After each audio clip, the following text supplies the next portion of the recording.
आगरा जिले में लॉकडाउन के तीसरे चरण में बेरोजगारी के साथ गरीबी और भूखमरी की दिल दहला देने वाली तस्वीर सामने आई। यहाँ एक मजदूर की एक बेटी ने भूख और इलाज के अभाव में दम तोड़ दिया और दूसरी बेटी जिंदगी और मौत के बीच एक अंधेरे कमरे में बिस्तर पर पड़ी हुई है। परिवार रो रो कर अपनी मजबूरी की व्यथा सुना रहा है, पर जिम्मेदार अधिकारियों की बनाई व्यवस्थाएं अब भी उसे मुंह चिढ़ा रही हैं। किराए के कमरे में बिना बल्ब के एक 13 साल की मासूम बिस्तर पर आधी बेहोशी की हालत में पड़ी है। मुंह पर मां के हाथ का बना पुराने कपड़े का गंदा सा मास्क है और जवान पर मेरी बहन भूखी प्यासी बीमारी से मर गई, अब मेरा नंबर है। इन शब्दों के अलावा कोई और शब्द उसकी जबान पर नहीं है।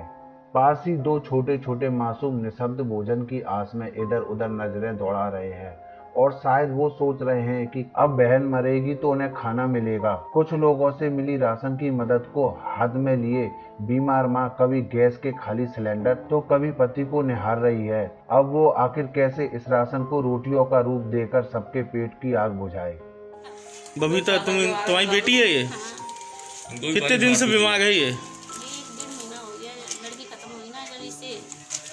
अच्छा, प्यासी थी जाती थी, वो भी मर गई, ये भी मर गई। इसको दिक्कत क्या आ गई है? पता नहीं क्यों पेट में चल रहा था उसको। हाँ, शुगर आ रही है, खून का पानी हो गया है ऐसे।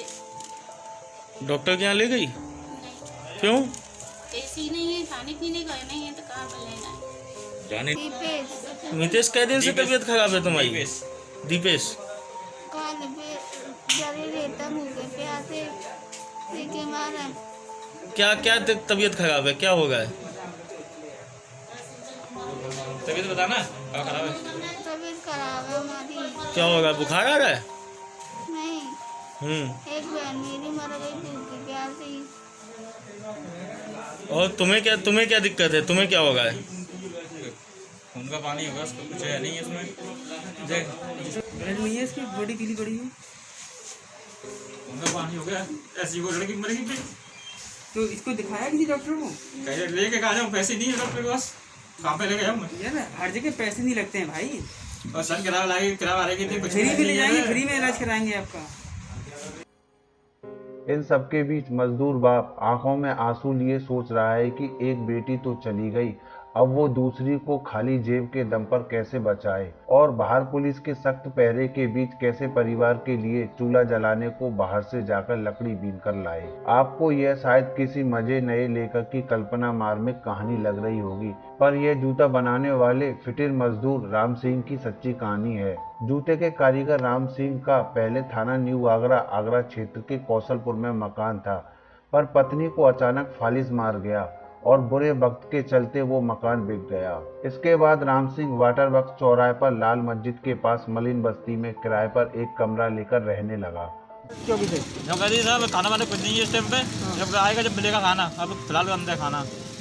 तो ये आपकी बेटी की मौत का भूख से हुई है?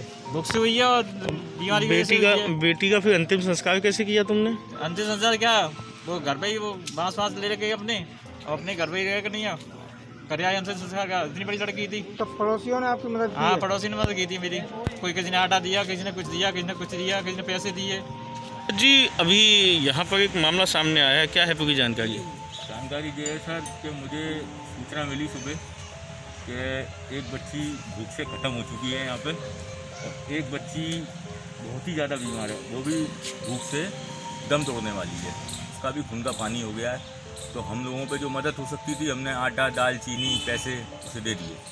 और अब प्रशासन से एक ही बात अनुरोध है कि उसे केवल इलाज मुहैया कराया जाए उसे बच्ची को, जिससे उसकी ना मौत हो। नोटबंदी जैसी परेशानी झेलने के बाद जमा पूंजी नाम का शब्द उसके शब्दकोश से हट गया और जैसे तैसे मजदूरी कर वो अपनी पत्नी बबीता और 13 साल की बेटी दीपेश, 11 साल की बेटी वैष्णवी, 7 साल की बेटी परी और 5 साल के भारत के साथ जीवन गुजारने लगा। इसी बीच 23 मार्च से जनता कर्फ्यू और फिर लॉकडाउन शुरू हो गया। कमरे के एक कोने में बनी रसोई के सारे बर्तन कब खाली हो गए उसे पता ही नहीं चला।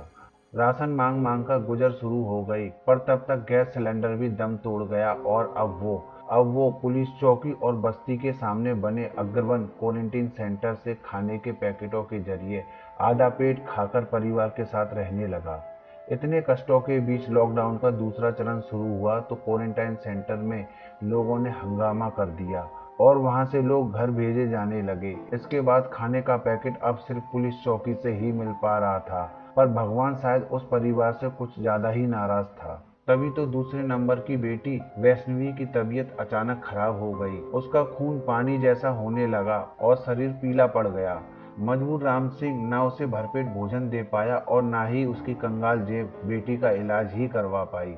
28 अप्रैल को वैष्णवी ने भूख और इलाज के अभाव में दम तोड़ दिया। लोगों ने थोड़ी थोड़ी लकड़ी दी और जैसे तैसे यमुना के घाट पर उसके शरीर को आग के हवाले कर दिया गया। इसके बाद उसकी दूसरी बेटी दीपेश में भी वैष्णवी जैसे बीमारी के लक्षण दिखने लगे और वो भी चारपाई पर आ गई। काफी प्रयास के बाद भी सरकारी हेल्पलाइन नंबरों से कोई मदद नहीं मिली और आज जब उसकी मृतक बेटी के विद्यालय से प्रिंसिपल ने पिता को फोन कर बेटी के ऑनलाइन पढ़ाने की जानकारी दी तो मासूम बच्ची की मौत की जानकारी उन्हें हुई।